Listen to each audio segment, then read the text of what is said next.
YouTube, welcome in to the Jake Asman Show. My name is Jake Asman. Thanks for watching the channel. It is Tuesday, September 21st, 2021, as we sit down and talk New York Jets football. And I feel like to some of you, I might have to talk some of you off a ledge after the way you guys have reacted to the performance by Zach Wilson on Sunday. Before we get to Wilson, look ahead to the Broncos game on Sunday. I ask that you please subscribe down below, hit the subscribe button, like this video, helps my channel continue to grow. I am almost at 7,000 subscribers. Some of you watch the video every day, but you don't subscribe. Make that make sense to me. I don't get it, but I appreciate those who do subscribe and who do watch the channel. Thank you very much. You can follow me on social media. I'm on Twitter and Instagram at Jake Asman. It's just my name, Asman. Follow me there. I live tweet my thoughts during every single Jets game. So, of course, the storyline in New York is the Jets loss to the Patriots and the performance of Zach Wilson. In fact, I saw a story by Mike Vaccaro of the New York Post talking about how Sam Darnold's great start is putting the heat on Zach Wilson. Zach Wilson's played 8 quarters of professional football. There is no heat on Zach Wilson. He's not on the hot seat. The Jets are sticking with Zach Wilson. He's their guy. I can't believe I even have to say that, but that's the New York media in a nutshell. Now, I think what needs to be said is that Zach Wilson, through 8 quarters of football, has shown glimpses of being a franchise quarterback. He has also shown you he is a rookie. And he went out there on Sunday and stunk. No one is going to make excuses for him. I think if you listen to the comments by Zach after the game, he owned it. He's going to learn from it. I love what Steve Young, who played quarterback at BYU and is a mentor to Zach Wilson, had to say on the Michael Kay show about, hey, I'm glad this happened to him because in New York, it was always going to happen. You got to take that gut punch and see how you respond. And the reality is, if Zach Wilson can't respond, then he was never going to be this team's franchise quarterback anyway. So the fact that it did happen, that awful, horrendous game, the fact that it did happen so early on in the year, it means there's now 15 more games for him to bounce back and put that performance behind him. And what I don't understand is how you could watch Zach in week 1, where he gave the Jets a chance to come back because of how well he played despite the poor offensive line and no running game. And then you're the same person that's now, oh, we never should have made this pick, or I'm out on Zach, he's not any good. Like, you can't have it both ways. Just say you didn't like the pick. But if you say you didn't like the pick, then don't tell me the Jets should have drafted Justin Fields, right? Because Justin Fields wasn't good in his first start. Oh, don't tell me that it was a big mistake that the Jets somehow won those 2 games last year because Trevor Lawrence was the only answer for the team. Well, so far through 2 games, Trevor Lawrence hasn't been good. Like, Pro Football Focus grades out all the quarterbacks every week, and Zach Wilson's quarterback rating was 58.5. Justin Fields, 54.2. Trevor Lawrence, 47.8. So unless you think all 3 of those guys are going to stink, please don't sit here and lecture me or lecture any Jet fan that still has the audacity to believe in Zach Wilson, that Wilson's not going to be, the guy because he had a bad game against the Patriots. He's played 8 quarters of professional football, 2 in which were elite quarters of production. The second half against Carolina, we can't ignore. Hell, we can't even ignore the first half where he made plays, including a bomb to Elijah Moore that was dropped. So it's way too early to know what Zach Wilson is. But I know this. He handled himself the right way after the game, showed ownership, took accountability. That's what you want your franchise quarterback to do. So as we turn and look ahead to Denver on Sunday, I'm expecting Zach Wilson to bounce back. Like, Zach Wilson now has 15 more games to get better. And he will, because this is a guy that has too much talent to not be a good quarterback. I truly believe that. I think Zach Wilson's a guy that's going to go out there and get better and better as the year goes on.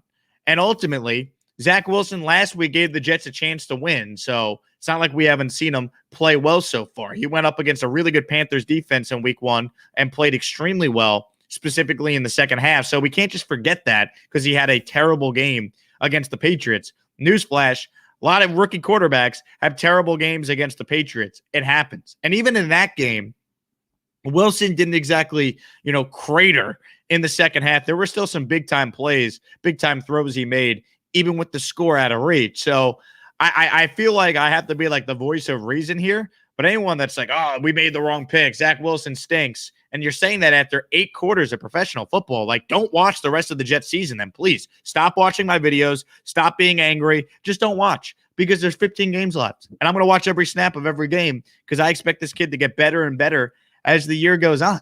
Like, it frustrates me that the Jets lost that game on Sunday because other than Wilson, I thought the rest of the team played really well. I thought the defense gave the Jets a great chance to come back. Hell, even in the first half, the Jets are only down by 10 points, despite the fact their quarterback completed as many passes to Patriots as he did Jets in the first half. So there were some positives from the defense. There were certainly some positives from the offensive line, opening up holes in the running game. Ty Johnson and Michael Carter played, I thought, really well.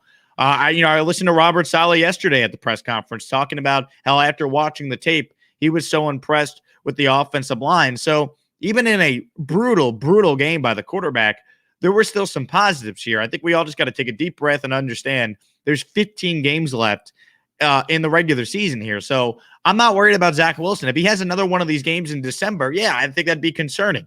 But he had his all-time worst game in week 2. That's good. That means there's 15 more games for him to bounce back and play better. Name me the rookie quarterback that's been good so far this year. You can't, because it doesn't exist. It does not exist. And Zach Wilson joined the team that won 2 games, has a rookie head coach, a rookie OC, starting more rookies on their team than any team in the NFL since 2012. It's going to take time. There's going to be growing pains. And I think we will see Zach Wilson go out there throughout the course of the season and get better and better. So I'm expecting a big-time bounce-back performance from him in this game on Sunday against the Denver Broncos. And I would say this. I think the Jets need to run the football really well, and they need to just, set the offense up for Zach to have some easy completions early. Get him into a rhythm, play action, move him around. I think that will be key early on here. Let him shake off the brutal game with a good start on Sunday. I think that will go a long way towards a bounce-back performance. But, anyone that's out on Zach Wilson after 2 games, all right, don't watch the rest of the season, because what's the point?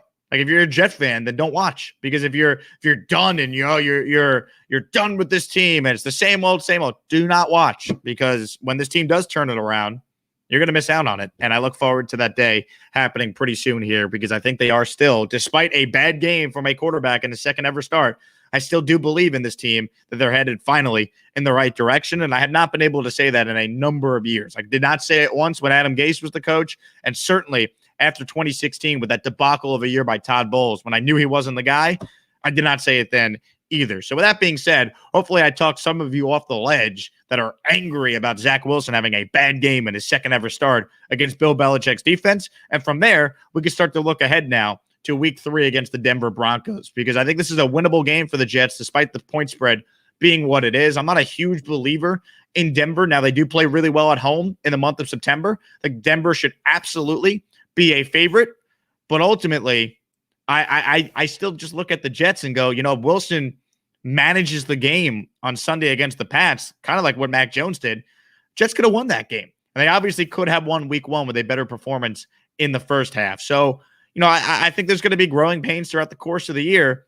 If the Jets, outside of Zach Wilson, played like they did in week 1, they win that game.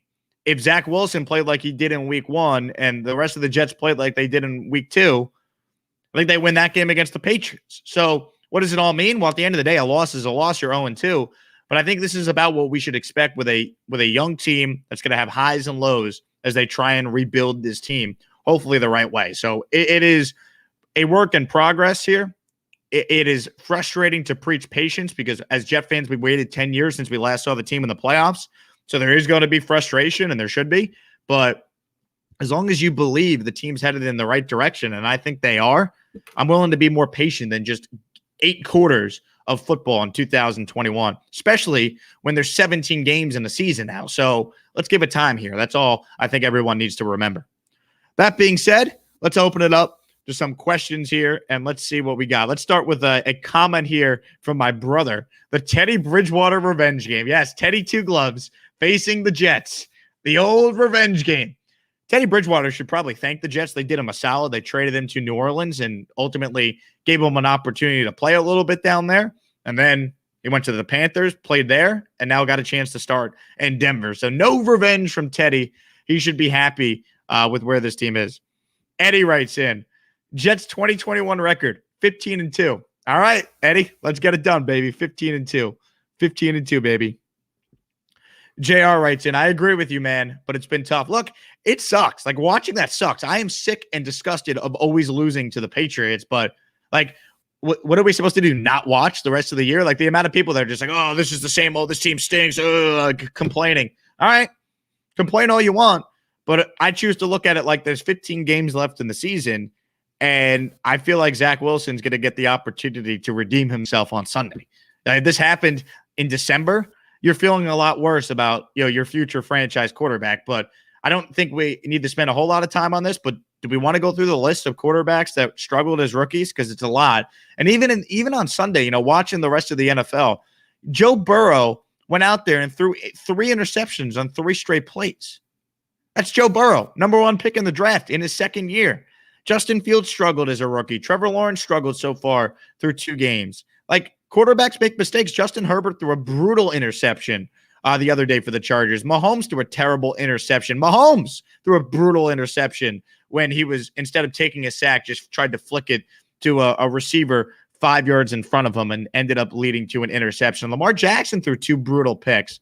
It happens. One of the interceptions Wilson threw was tipped. Another one went through Corey Davis's hands. I'm not excusing Wilson, but I think there's just more to it than just the quarterback sucks and that's it. Like, give Zach Wilson a chance to bounce back. He's a guy that has shown resiliency in his career, especially coming off injury. I see Patrick makes the point here.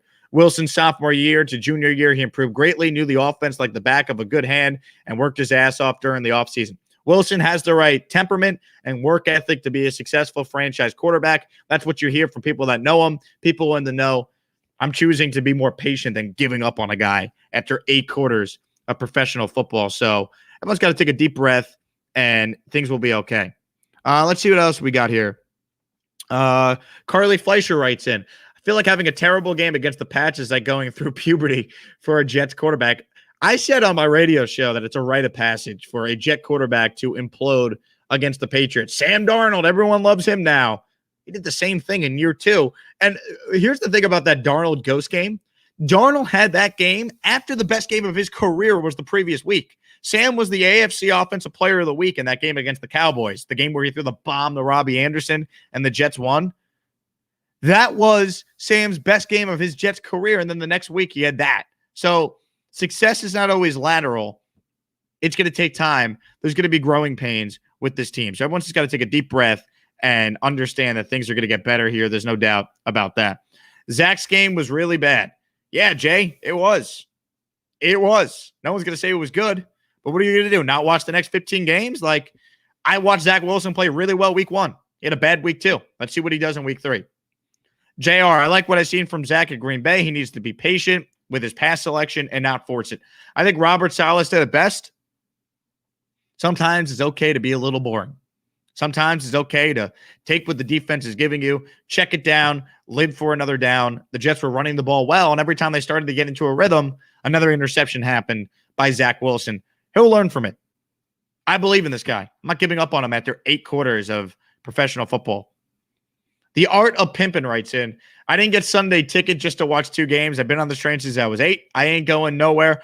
I don't know how old you are, Art of Pimpin', but I'm with you, man. Like, I have watched so much shitty football in my life that at least I have hope with a new regime. So I'll be watching every snap of every game. So believe me, this is a whole heck of a lot better than having to sit through the 2017 Jets with Josh McCown at quarterback, or the 2019 Jets that started 1-7 and you knew the season was over and you were just trying to hope that there was something to that 6-2 finish where they played a bunch of bad teams. Like, this is a heck of a lot better. The Jets are in a heck of a lot better spot now than they were then. So this is nothing. Like, give me a rookie quarterback with upside and as much potential as Zach. I'll watch that any day of the week. Melvin, do you think they're going to trade Mims at the deadline? I would hate that because no way he's the number 6 wide receiver on the team. It seems personal at this point. Melvin, I don't know if it's personal, but I think it's clear based on the Jets' actions they don't value Denzel Mims the way we do. I mean, I feel like I'm beating a dead horse when I talk about his talent, and I think that you should utilize the talent he does have and find plays for him in this offense. But they don't see it that way. You know, they don't think that he does enough to warrant being one of their top 3 receivers. Saleh's explained that the number 4 and the number 5 wide receivers got to be able to play special teams. Obviously, they don't think Mims is capable of doing that. They think Jeff Smith is their best gunner. So that's why they like playing him over Denzel Mims. I think Mims could be traded by the deadline. I don't know if that's going to be the case necessarily, but Melvin, I'd be surprised if Denzel Mims is active on Sunday. Like, I'll tell you that much. Like, unless there's some injuries, I don't see the scenario where he goes out there and plays with Jamison Crowder expected back in the lineup. So it's disappointing, but that's kind of where we're at right now through at least the first 2 games of the year. Austin writes in, thoughts on Quinnen Williams' play so far? I think it's been underwhelming if we're going to be fair here. It's been underwhelming. I mean, John Franklin Myers has played well on that defensive line. I thought Sheldon Rankins had a really good game if you go back and watch the film from Sunday's game. But I would say Quinnen Williams so far has been underwhelming. You want him to be a game wrecker now going into what is his 3rd NFL season after being the 3rd overall pick in the draft in 2019. And clearly that hasn't happened to this point. So I don't know what it is. It's only 2 games. Honestly, Quinton's brother Quincy had one of the play of the days for any defensive player in the NFL on Sunday. If you play Madden, he gave you the boomstick hit on the Patriots player. I forget who the receiver was or running back was. So Quinnen Williams, so far underwhelming, but it's 2 games, guys. So we got to keep things in perspective. There's 15 games left in the season. There is no way Berrios and Smith are better than Mims. Hefe, I agree, but those guys play special teams, and Denzel Mims doesn't. And that's what the Jets value right now because they view Denzel Mims as a 4th or a 5th or maybe even now a 6th wide receiver. I don't get it. I think you need talent. I'd find a way to put Denzel Mims on the outside and have a couple plays in your playbook where you ask him to go up and get the ball. But the Jets don't see it that way. So we could complain about it every week. The reality is I still think even without Mims, they have enough talent on this offense to score points. The quarterback just can't throw interceptions. He's got to take care of the ball. I want to see Elijah Moore on a few kick/punts. Austin, I don't want to risk injury with Elijah Moore. I think he's too valuable as a X factor in this offense. I think we saw a solid game from Moore despite the interceptions from Wilson on Sunday. They're going to need more from Elijah Moore against the Broncos this upcoming Sunday if the Jets want a chance to try and steal a win here. There's no doubt about that. JR writes in, do you live stream for Jets games?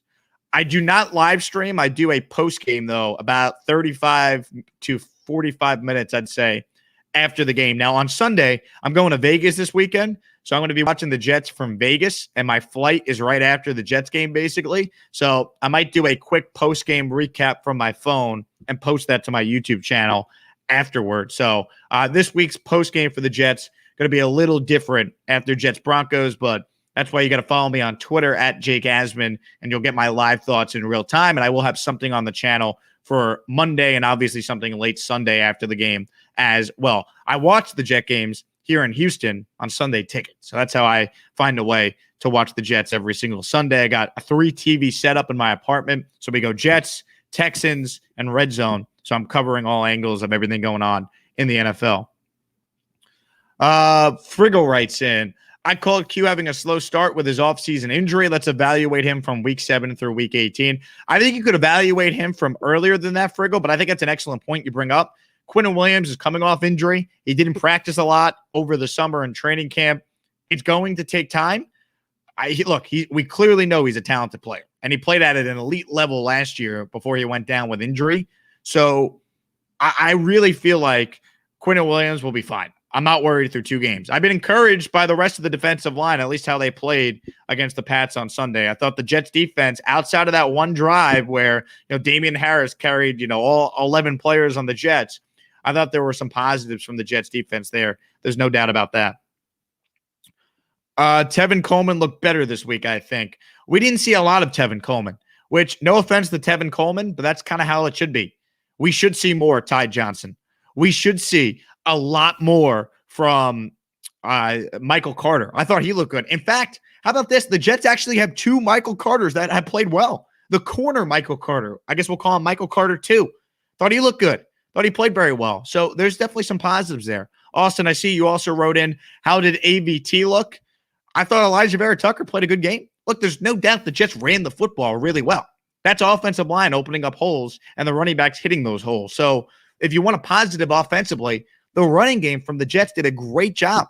They need to do that on Sunday and stick with the run to help Zach Wilson get into this game, into rhythm, and allow him to get comfortable against what is going to be still a very good Denver Broncos defense. No doubt about that. Oh, great comment here from Abstract Milk 2. Texan fan here in Houston. Jake, love your show here in Houston on 97.5. Thank you so much, Abstract. I guess obviously you wrote you're a Texan fan. A lot of Texan talk, as you can imagine, this week with the Texans playing Sam Darnold, Jet fans, on Thursday Night Football. So appreciate the comment. And obviously any Houston Jet fans that watch this, you can listen to me locally on ESPN Houston 97.5 or 92.5 weekdays from 3 to 7 Central Time. Eddie writes in, I'm all in with Zach Wilson. I put all my eggs in one basket. Yeah, I mean, you kind of have to if you're a Jet fan, right? I mean, 8 quarters in, I'm not thinking Wilson's a bust. I'm not thinking it's time to move on and draft another. Like, we're 8 quarters in. Let's relax. Especially what I don't understand, Trevor Lawrence was bad against the Texans. He was bad last week, or this past week, I should say, against the Broncos. Zach Wilson had a really, really good game against the Panthers in week 1 on the road. So we're out on Zach Wilson because he was bad against Bill Belichick. I get it. He was awful. I'm not going to make excuses for him. He sucked. He was terrible. But, I mean, we got to relax and take a deep breath and understand just where this team's at right now. Jake, I'm here in Houston too. Big Jets fan. Jake, love that. Listen to me on local radio here. It will help me out locally. And obviously, if you watch the videos on YouTube, Jake, I appreciate that as well. I think what I'm going to do, by the way, is I might plan a Jets fan in Houston meetup when the Jets play the Texans on November 28th at NRG Stadium. So reach out to me, Jet fans. If you are thinking about coming to Houston for that game, it's certainly a winnable game for the Jets because they're going to be playing a Texans team that it could be starting a rookie quarterback in Davis Mills at that point. And obviously, Texans aren't exactly a great team. Neither are the Jets. So if you're coming to Houston for the game on the 28th of November, that's the Sunday after Thanksgiving, let me know. And maybe we'll do a big Jet fan meetup like on Saturday before the game. And then obviously we'll do some tailgating on Sunday. I got a bunch of friends from New York who are coming down to Houston to stay with me for the weekend to go to that game. So let me know privately, Jet fans, or in the comments if you're coming down and maybe we plan something. Julio, Jake, do you think LaFleur will finally involve Elijah Moore with his offense? It seems like they're wasting him. Julio, I just think it's 2 games. I thought Elijah Moore played well when he had the opportunity to make plays in this game on Sunday. Obviously, Elijah Moore could have had the Jets' biggest play of the game in week 1, and he dropped it, which is going to happen when you're talking about a rookie. So, look, it's 2 games. I think Elijah Moore is still going to be a really good player. And it's not like he wasn't good against the Patriots when he had opportunities, right? He got targeted 8 times, but he had 4 catches for 47 yards, including that catch that was 27 yards down the field. So I think we just got to be patient with Elijah Moore. I think he's going to be a really good player. And LaFleur, I think will get him involved. I went back and watched the game, guys. I know there's a lot of heat on LaFleur, and I agree. Maybe there could be some more easier plays for Wilson to get some built-in completions. But I thought, and Robert Saleh talked about this yesterday on the Michael Kay show.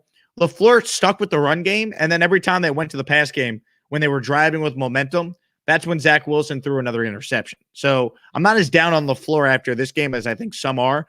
Ultimately, LaFleur can't force Zach Wilson to not throw 4 interceptions. That's got to be on Zach Wilson to just get better care of the ball. He's a rookie. I think that's what's going to happen here. Carly writes in, yes, Houston Jets game meetup. All right, Carly, come down to Houston and you could be a part of the meetup. Sean writes in, I'm in Austin, can most likely make the game. There we go. I think there's going to be a ton of Jet fans that are going to be at NRG, which is really cool. There's a lot of Jet fans, a lot of native New Yorkers, obviously, that live in Houston. So I think it'd be cool to do something. And there's the Houston Jet fan club that's going to be doing a big thing for the tailgate on Sunday. So if you're coming down to H-Town for the game, you're certainly going to be covered. Plus, if you're in the New York area, you might as well come to Houston in November because I promise you it's going to be a lot warmer than whatever the temperatures are going to be in the tri-state area. Let's see here. This is from Nishant. What's your outlook on Jets Broncos? I think it's a lot closer game than most people nationally think. I think Denver probably wins the game because they're at home and they're the better team than the Jets right now. There's no doubt. But Denver's not going undefeated, right? So they're 2-0. They're not going to go undefeated here. So there's going to be a game or two where they do lose. I look at this game on Sunday and don't think it's an impossible task for the Jets to make this a real game. I mean, right now the line I see is 10.5 points, it's not going to be a surprise to me if the Jets cover the number. It's just not. I think it's very plausible for the Jets to make this a competitive game into the fourth quarter, the same way it was a competitive game into the fourth quarter against the Carolina Panthers, where the Jets actually had an onside kick attempt with a chance to get the ball back and go drive for the win. So I'm leaning towards taking the Jets with the points. I do think right now Denver probably wins the game. You got to call it how I see it. But do I think they win by more than 10? No, I don't. I think this is a close game. I think Wilson has a much better performance. It can't be any worse. But I expect him to play a lot closer to what we saw in week 1 than what we saw in week 2. We should start trading draft picks for players. We can't draft players. Too early, Christopher. Too early, man. We gotta wait and see what this draft class is. Obviously, I agree with you that the Jets should use some of their draft picks this offseason if it means getting a proven veteran that can come in and help this young quarterback. The example I'll give you is this. Josh Allen going into his third year, the Buffalo Bills went out there and they got him Stephon Diggs. Kyler Murray going into his second year, the Cardinals went out there and got him DeAndre Hopkins. Like, the Jets have 7 picks in the first 4 rounds of the NFL draft in 2022. 2 1s, 2 2s, 2 4s. You could use some of that draft capital to move up in the draft like they did for AVT, or you could use some of that draft capital to go get a veteran player that's on the trade market like we've seen the last couple of years. So that's where roster building comes into play, and that's why every Jet fan needs to be patient and give Joe Douglas more than just 2 drafts, because this team was so deeply flawed that he took over. I hate saying the word patience because I'm sick of having to wait, but the Jets they need to build it the right way. It's been 10 years for us fans. Hasn't been 10 years for Joe Douglas. It's been, I guess, 2.5. But really, he came here in June of 2019. He didn't get a draft or an offseason. One of the big mistakes the Johnson brothers ever did was not firing Todd Bowles with Mike McCagnon. That's why the Jets are in the spot they are. And unfortunately, we got to sit through it as fans, but I believe they finally have the right people in place to, lay this foundation and get this team a lot better. Let's see here. Austin, I'm afraid Becton's going to come back even heavier. Mekhi Becton will be fine. I'm not worried about Mekhi Becton. I think he's too talented for us to worry about him just yet. Let's see here. Carly also writes in, thoughts on the Islanders attending the Jets game to see them lose? The Jets going to the Coliseum, witnessing some incredible playoff wins. Yeah, when the Jets went to the Coliseum, I think they saw mostly wins. The Islanders obviously saw a brutal game on Sunday. Hopefully they come back for another game and they get rewarded with a much better performance. But it's nice to see the Islanders, I guess, return the favor to the Jets after they came to so many of their playoff games at the Nassau Coliseum. Abstract. Zach Wilson will be back in the mountain air. I bet he has a good game. Not a lot of people are talking about that, Abstract. That's why you're from Houston, and that's why I could count on you to listen to my local show here in the city. You're right. Zach Wilson played at BYU. He's from Provo, Utah. He knows all about the mile-high air. He knows all about the mountaintop. I think Zach Wilson will play a much cleaner game. He'll be much better in this game on Sunday. And I think, by the way he goes out there and plays will show a lot about who he is as a quarterback, right? Can he respond to just an all-time bad performance? We'll learn a lot about Zach on Sunday. I think us Jet fans need to take a huge breath and relax. Rookie head coach, rookie OC, rookie QB, and a GM with only 2 years of experience. And it's not even 2 years. Like, Joe Douglas has had his team play 2 games in the 2021. We need to all be patient. We need we need Zach Wilson to learn from this, and he's going to go out there and I'm telling you, he's going to play a lot better. Screw boring. We need this kid to be Brett Favre, and the hell with the interceptions. Well, if you want him to be Brett Favre, there's going to be a lot of interceptions. I don't want him to be Brett Favre. I want Zach Wilson to be closer to Mahomes or Aaron Rodgers. Like, yeah, if he's Brett Favre, great. I'll sign up for that. We don't even need him to be that. Zach Wilson just needs to take care of the ball. He only threw 3 picks at BYU in his junior season. So it's not like he was turnover prone like Sam Darnold was at USC. So just let Zach Wilson have more time. He's learning about the speed of the NFL game. And it's not like we haven't, like, Zach Wilson's second. I feel like I like beating a drum saying it, but I guess I got to keep saying it.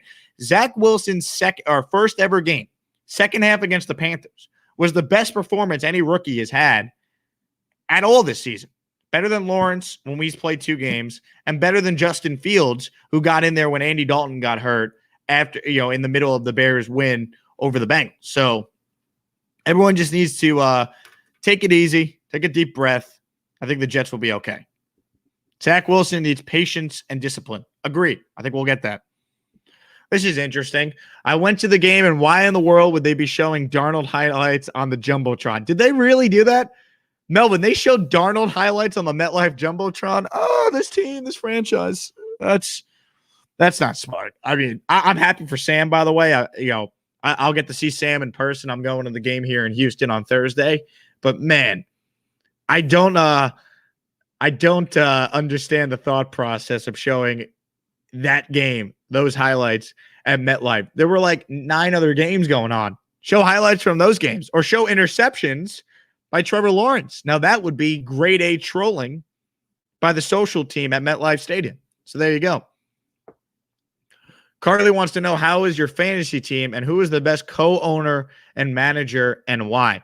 Yeah, I would say my fantasy team is doing well. We went out there and we bounced back after a tough week 1 loss. We won week 2. Thank you so much to Aaron Rodgers for what he did last night, putting us over the top, and Travis Kelce the night before.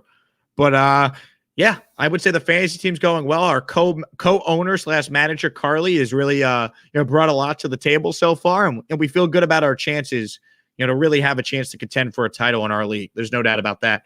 With that being said, we've gone for about 30 minutes as always. I appreciate all of you who watch it live or after the fact. If you're new to the channel or you just watch every day and don't subscribe, how about you please subscribe down below? Help me out, and I'll continue to post daily Jets video content. Thanks to everyone who watched. Once again, my name is Jake Asman. Twitter and Instagram at Jake Asman is where you can follow me. Signing off for a Tuesday. Have a good Tuesday, everybody. Back with more content tomorrow.